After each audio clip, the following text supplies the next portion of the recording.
Hi y'all, it's Christina. I'm here in my office and I'm talking today about productivity. So over the years, I've learned a lot about productivity. Mostly I've learned that I can be very unproductive if I'm not careful. I have so many ideas and dreams and thoughts, and a lot of times I get lost in those in the rabbit trail of what I want to accomplish in a day, that a lot of times I can't buckle down and just get the stuff done. So what I've developed is a productivity schedule for myself, and you can use anything, but I do want to share 3 lessons I've learned from working on this productivity schedule, how it's helped me to write 11 books, and how it helps me to accomplish every day the things that I know I need to accomplish. So this is what I've come up with, and you can use any binder. This is just the one that I happen to be using right now because I filled the binder up fast. But in here I have every day a productivity schedule that I fill out, and on the productivity schedule, it leaves a lot of space for doodling and drawing, and also makes me distill down what I want to accomplish. And that is where we start to talk about the 3 ways that you can be more productive. So the first way is that I find that people that are creative or have creative dreams often have a lot of thoughts going on in their head, and those thoughts can feel like just these kind of distracting stew that's always brewing and percolating and boiling up in your mind with this idea and that.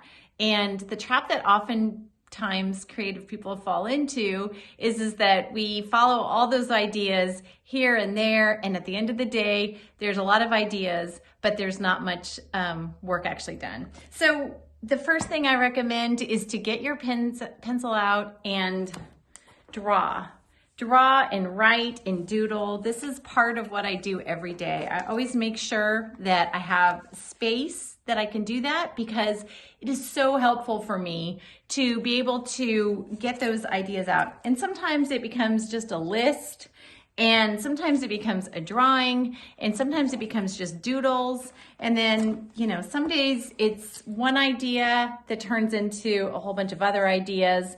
And the purge of getting the ideas down on paper lets me see what they are and what I should follow and what I shouldn't. So the first thing is have space to doodle and draw and space to create.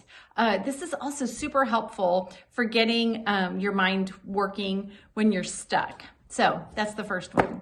The second thing that I've learned to put in my productivity schedule is this. This is what I have every day, and it's the list of 5 things that I have to accomplish by the end of the day.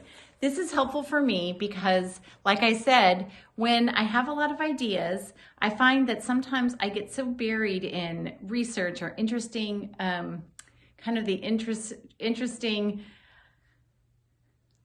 feeling of exploration. So I get so caught up in exploring this and that and the excitement of the idea that I find at the end of the day, I haven't really accomplished what I set out to do. And so I make myself put on here, these are the 5 things you have to do before you go to sleep. So my top 5 is always right here. And before I can go to sleep, I have to do those things. And that works for me because I really like to go to bed at night. I get up every morning at 5:30 to write, and I like to be in bed by 9:30 because I'm so tired by then. And I don't want those 5 things to be hanging over my head. So I make sure to get those done first. A lot of times that list of 5 things comes from whatever I've been exploring and drawing in the first tip. But when I get the 5 things, I know I have to accomplish those before I go to bed. The third thing is this, and that is I figure out what the biggest project that I want to do that day is, and I make sure that I have that on there. So let me just show you a page of my productivity planner today because I think it shows that well.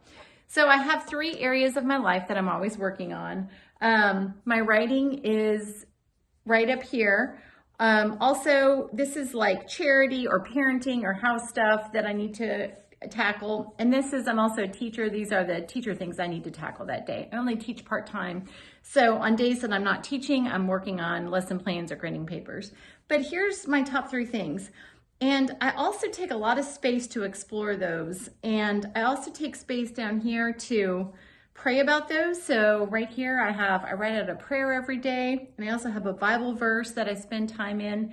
And those things here help me to remember that these three areas of my life are the places that have the most gravity.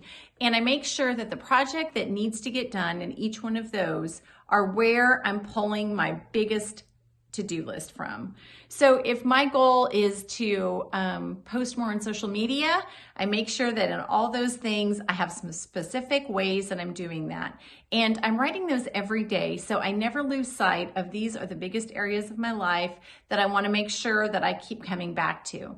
That helps me feel secure that I'm not going to forget that, oh yeah, I was supposed to be working on that thing and I keep forgetting it. Because every day I'm writing it and putting it on my list, and that helps me to feel confident to remember to do that. So those are my top 3 tips. If you want to start something like this and keep it on your desk, it's super helpful because every day you're taking the time and space to write and create and remind yourself of what you need to do.